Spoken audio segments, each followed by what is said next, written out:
안녕하세요. 오늘은 한강 작가의 정말 강렬한 소설이죠. 소년이 온다를 함께 들여다보려고 합니다. 소설이 시작되자마자 이런 질문을 던집니다. 와, 정말 시작부터 삶과 죽음, 그리고 그 너머에 남는 것에 대한 아주 깊은 질문 속으로 우리를 확 끌어당기죠. 자, 이야기의 첫 장은요, 아이가 절대 있어서는 안 될 그런 곳에 있는 한 소년의 시선에서 시작됩니다. 여러분은 지금 시립체육관에 있습니다. 사방에는 관들이 놓여 있고 정말 숨쉬기 힘든 죽음의 냄새가 가득해요. 소설은 이렇게 우리를 잔혹한 학살의 희생자들이 가득한 임시 시신 안치소, 그 현장 한가운데로 그냥 툭 데려다 놓습니다. 여기서 소년이 하는 일은 정말 끔찍합니다. 시신들의 성별, 나이, 옷차림을 하나하나 기록하고요. 썩는 냄새를 조금이라도 없애려고 촛불을 켜고 또 시신을 확인하러 온 유가족들을 도와야 합니다. 그렇게 신원이 확인된 시신을 관으로 옮기는 일까지. 자원봉사자라고는 하지만 이 소년의 하루는 이렇게 죽음을 관리하는 일들로 가득 차 있는 거죠. 아니, 근데 대체 어린 소년이 왜 이런 끔찍한 곳에 있는 걸까요? 그 이유를 알려면 우리는 시간을 거슬러 1980년 광주로 가봐야 합니다.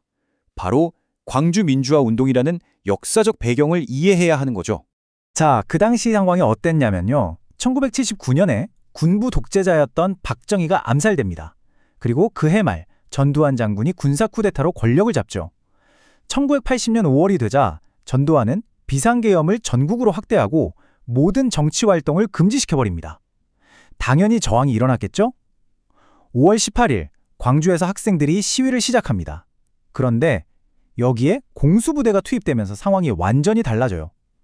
비무장 시민들을 무자비하게 공격하고 살해하기 시작한 겁니다. 민주주의를 원했던 평화 시위가 정말 상상도 할 수 없는 국가폭력과 마주하게 된 거죠. 그런데 아이러니하게도 정부의 이런 잔인함이 시위를 억누르기는커녕 오히려 불을 붙였어요. 이 말처럼 평범한 시민들이 이제 스스로를 지키기 위해 직접 나섰던 겁니다. 자, 다시 체육관에 있는 소년 이야기로 돌아와 볼게요. 이 끔찍한 곳에서 버티는 데에는 사실 아주 개인적인 이유가 숨어 있습니다. 그건 바로 생존자의 죄책감이에요. 소년은 사실 자기 친구 정대를 찾고 있었던 거예요. 그 수많은 이름 없는 시신들 사이에서 친구를 찾아야 한다는 그 생각 하나 때문에 이 끔찍한 곳에 남아 있었던 거죠. 시위 중에 군인들이 갑자기 총을 쏘기 시작했어요. 바로 옆에 있던 친구 정대가 총에 맞는 걸 봤죠. 너무 무서웠던 소년은 친구의 손을 놓고 그냥 도망쳐버렸습니다. 이 한순간의 공포가 소년에게는 평생의 죄책감으로 남은 거예요. 스스로가 너무 비겁겠다고 이건 절대 용서받을 수 없는 일이라고 생각하게 된 거죠. 이렇게 죽음 한가운데에 있다 보니까 소년은 두 가지 근본적인 질문과 계속 부딪히게 됩니다. 서로 좀 상충되는 질문들이죠. 하나는 영혼에 대한 것, 그리고 다른 하나는 국가에 대한 것입니다. 자, 보세요. 한쪽에서는 이런 생각을 하는 거예요. 사람이 죽으면 영혼은 어떻게 될까? 몸도 없는데 어떻게 우리를 지켜볼 수 있는 거지? 이런 아주 영적인 질문이죠. 그런데 다른 한쪽에서는 이런 의문이 드는 겁니다. 아니, 나라 군인들이 사람들을 죽였는데 왜 죽은 사람들을 위해 애국가를 부르는 거야? 불법으로 권력을 잡은 사람들인데 어떻게 저들을 국가라고 할 수 있지? 그러니까 영혼이라는 미스터리와 국가라는 정치적 모순, 이 두 가지가 소년의 머릿속에서 계속 충돌하는 거죠. 이 소설에서 아주 중요하게 다루는 개념이 바로 신체적 온전성이라는 건데요. 이게 뭐냐면 사람의 몸에 가해진 폭력은 단순히 육체를 해치는 걸 넘어서 그 안에 있는 정신과 영혼까지 파괴하는 거라는 믿음이에요. 그러니까 광주에서 벌어진 일은 단순한 살인이 아니라 희생자들의 영혼 자체에 대한 공격이었다는 거죠. 그리고 바로 이 지점에서 이 소설의 가장 핵심적인 주제가 드러납니다. 바로 잔혹하고도 다정한 인간의 행위에 대한 이야기인데요. 이게 또 영문판 제목인 휴먼 액츠에 정말 잘 표현되어 있어요. 소설은 먼저 잔혹한 행위를 정말 숨김없이 보여줍니다. 자상은 이마에서 왼쪽 눈으로, 광대뼈에서 턱으로 그어져 내려왔다.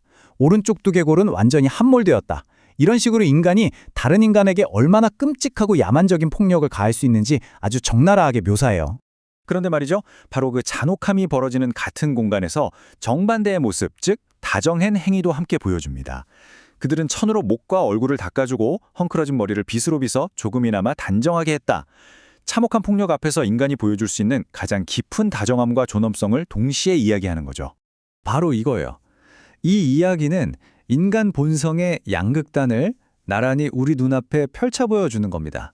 그래서 이 소설이 말하는 인간의 행위란 한쪽으로는 말로 표현할 수 없는 잔인함을, 다른 한쪽으로는 더없이 숭고한 연민을 행할 수 있는 우리 인간의 이중적인 모습을 모두 가리키는 거죠. 결국 이 소설은 우리 모두가 할 수 있는 그 인간의 행위에 대해 다시 한번 생각하게 만듭니다. 잔혹한 행위, 그리고 다정한 행위. 우리 모두 그 가능성을 가지고 있죠. 그렇다면 여러분은, 그리고 우리는 과연 무엇을 선택할 것인가? 소설은 우리에게 바로 이 잊을 수 없는 질문을 남깁니다.